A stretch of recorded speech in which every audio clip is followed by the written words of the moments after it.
Durante estos años de vigencia de la norma, situaciones duras para trabajadores empleados en empresas en situación de crisis. Empresas no solventes, empresas que no están pagando sus salarios a sus trabajadores, pero que al mismo tiempo no los despiden, no inician un expediente de regulación, con las consecuencias que eso tiene para esos trabajadores. Unos trabajadores que ni cobran salario, ni pueden cobrar prestación por desempleo, ni pueden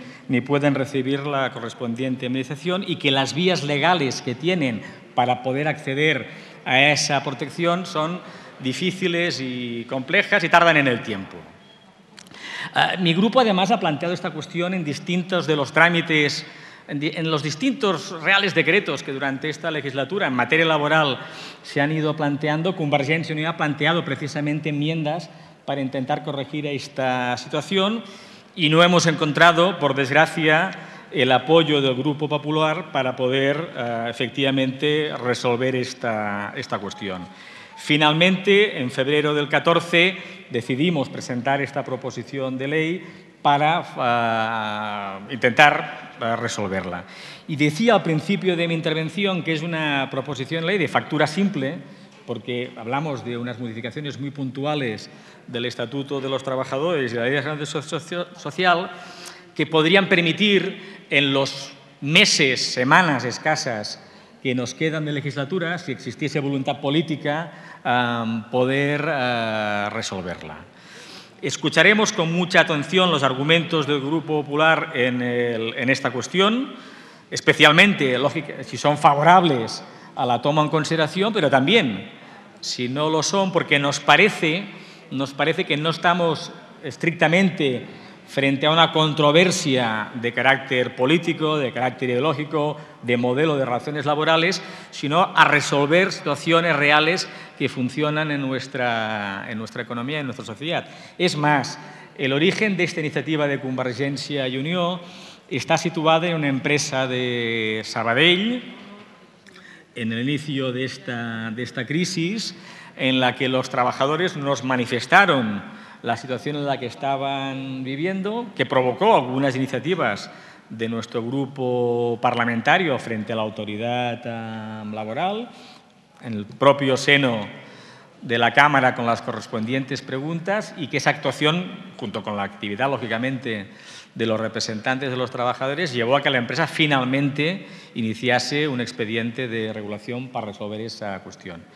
Yo me gustaría que el Grupo Popular hiciese un esfuerzo de comprensión sobre la cuestión de fondo y que fuésemos capaces de resolver esta cuestión. Pero decía también que es un debate, el de estrictamente de la proposición de ley, relativamente simple y que estoy seguro que va a suscitar en las señorías que van a intervenir después de mi persona un debate sobre el estado del mercado de trabajo en España en estos tiempos y un debate también sobre las consecuencias de la reforma laboral aprobada en 2012 junto con el resto de reformas que se han aprobado. Y, por tanto, lógicamente, también aprovecho este turno de nuestra intervención para enmarcar esta iniciativa en ese contexto de 3 años de vigencia de la reforma laboral del año 12 y en el que podemos constatar un hecho que es positivo y, evidentemente, los claroscuros que existen en esta materia. El hecho positivo, que difícilmente es discutible, es que en el contexto en el que estamos instalados, con menor crecimiento económico, se está creando más empleo. En el caso concreto de Cataluña, venimos de 23 meses de recuperación de empleo y disminución del desempleo. Y, por tanto, respecto al inicio de la legislatura, el cambio de tendencia es indiscutible. Ahora bien, somos plenamente conscientes que esa dinámica en ningún momento puede permitir una visión ni optimista ni grandilocuente sobre el funcionamiento de nuestro mercado de trabajo. Hoy continuamos con 3 millones menos de empleos de los que existían antes del inicio de la crisis, no antes de esta legislatura, sino antes del inicio de la crisis, y con cerca de 300.000 puestos de trabajo menos de los que existían antes de la aprobación de la reforma laboral. Y, por tanto, en el terreno del empleo, el camino a recorrer continúa siendo infinito. Y, además, somos conscientes, y a nadie se le puede escapar, y eso ha sido objeto de discusiones en la Cámara en los últimos meses, que una parte no menor del empleo que se está creando es empleo precario. Y que, por tanto, en esa visión, con menor crecimiento, más creación de empleo, debemos decir que tenemos un problema de calidad de empleo y que han aparecido realidades que son nuevas y que en nuestra sociedad no la conocíamos, como es aquellas personas con empleo que con el sueldo que ganan trabajando no pueden permitirse una vida suficiente y digna. Es lo que se conoce como trabajadores pobres. Y que, por tanto, en cualquier visión sobre cómo debemos abordar en los próximos tiempos, no seguramente ya en esta legislatura, pero sí en la próxima legislatura, las cuestiones del mercado de trabajo, la cuestión de la cantidad, el empleo que necesitamos y la cuestión de la calidad del empleo, el tipo de empleo que necesitamos, van a continuar siendo fundamentales. Y en un momento en el que el debate sobre las desigualdades se ha instalado en todos los países avanzados, incluido en el Estado español, estos mismos días se ha hecho público otro informe del Fondo Monetario Internacional que aborda la cuestión de las desigualdades. En nuestro caso, la cuestión de las desigualdades están vinculadas al funcionamiento del mercado de trabajo. No en exclusiva, pero sí mucho en relación al funcionamiento de nuestro mercado de trabajo, con tasas de desempleo que superan el 20%, y con ese empleo de no suficiente calidad es evidente que tenemos un problema. Hemos dicho en distintas ocasiones, y mi grupo se reafirma en ello, tanto en esta legislatura como en la legislatura en la que gobernaba el Partido Socialista. España empezó a hacer frente a esta crisis económica con un sistema de relaciones laborales no suficientemente preparado para hacer frente a la situación que estábamos viviendo. Y el resultado fue la destrucción de millones de empleos. Un sistema de relaciones laborales que no daba suficientemente alternativas a las empresas para evitar la destrucción de las empresas. Y hemos de recordar que una parte muy significativa del empleo destruido no ha sido empleo destruido exclusivamente por el despido por parte de las empresas, sino aquellas empresas que pierden todos sus trabajadores. Y que además la recuperación de la capacidad de competir de la economía española exigía un ajuste salarial ante la falta de alternativa de la devaluación de la moneda. Y mi grupo ha citado, lo vuelve a citar hoy en esta ocasión, a Paul Krugman, que cuando analizaba la situación económica española en 2008, 2009, 2010, 2011, 2012, nos advertía que no teníamos demasiadas alternativas, no podíamos devaluar la moneda, la mejora de la competitividad pasaba por ese ajuste salarial. Y es cierto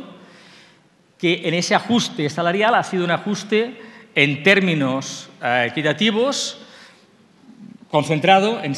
los salarios más bajos y en los desempleados, y que, por tanto, en la percepción de la sociedad es que los costes de la crisis no se han repartido de manera igual.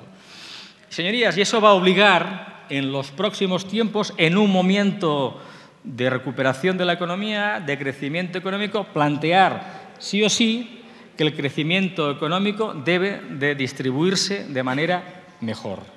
y que nuestras políticas económicas y nuestras políticas laborales deben de incorporar esa dimensión de un crecimiento económico que sea capaz de distribuir mejor y evitar las desigualdades. Crecimiento más justo. Vamos a ver en la próxima legislatura cómo somos capaces, sobre el marco de relaciones laborales existente, y en función de las correlaciones de fuerzas políticas que se produzcan en el Congreso de los Diputados, establecer nuevas realidades. Algunos se han comprometido a derogar la reforma laboral del año 12.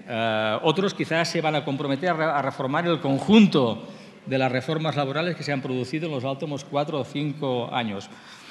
Otros vamos a ser partidarios de que nuestro mercado de trabajo debe ser capaz de mantener aquella flexibilidad que nos exige competir en la economía global, que no es imaginable creer que los mercados laborales más rígidos son aquellos que garantizan mejor el empleo, y es bueno analizar las reformas que se están produciendo en los otros dos grandes estados que en Europa gobierna el centro-izquierda. Hoy mismo Le Monde llevaba en portada el informe que el gobierno francés ha encargado en esta materia. En Francia, hace muy pocas semanas, el gobierno Renzi ha aprobado una reforma del mercado de trabajo.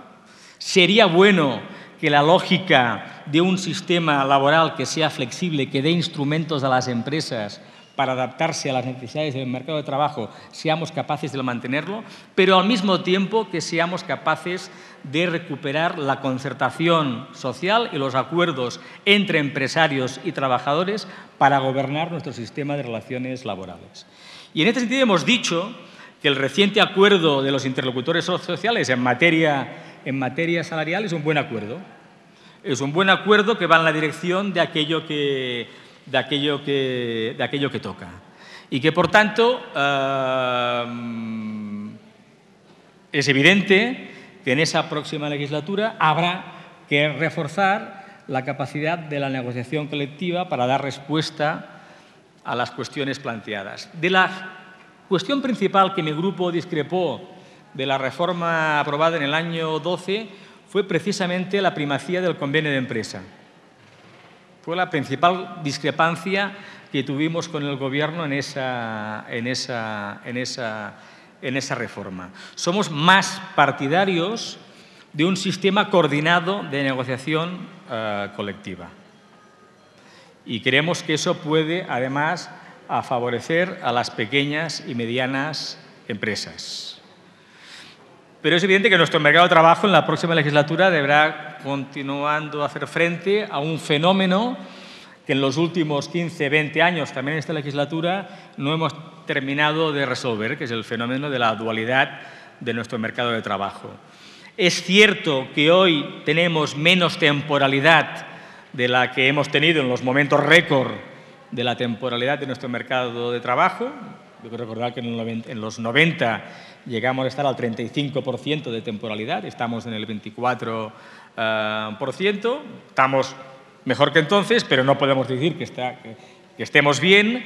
ni podemos decir que la temporalidad que tenemos es fruto estrictamente de la composición de nuestro tejido productivo. Y ahí mi grupo lleva un cierto tiempo insistiendo que la respuesta a eso, entre otras cuestiones, tiene que ver con ser capaces de incorporar a nuestro mercado de trabajo lo que hemos conocido coloquialmente como el modelo austriaco, un mecanismo que articule de manera distinta la indemnización por despido, evitando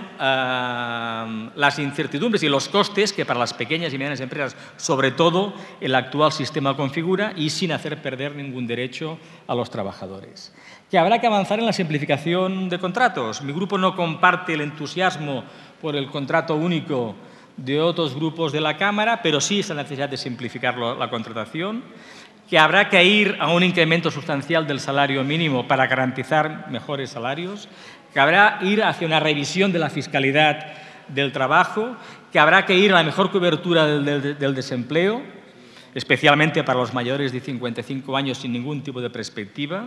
y que habrá que abordar de fondo el funcionamiento de las políticas activas de empleo. La gran cuestión pendiente de esta legislatura, en la que el Gobierno ha optado por un recorte de las políticas de empleo que ha hecho que esa reforma que introdujo flexibilidad no fuese acompañada de la seguridad para la reincorporación al mercado de trabajo de los trabajadores. Por tanto, señorías, nos quedan aún semanas de plenos, pero es bueno que empecemos a mirar más allá de esta legislatura y que seamos capaces de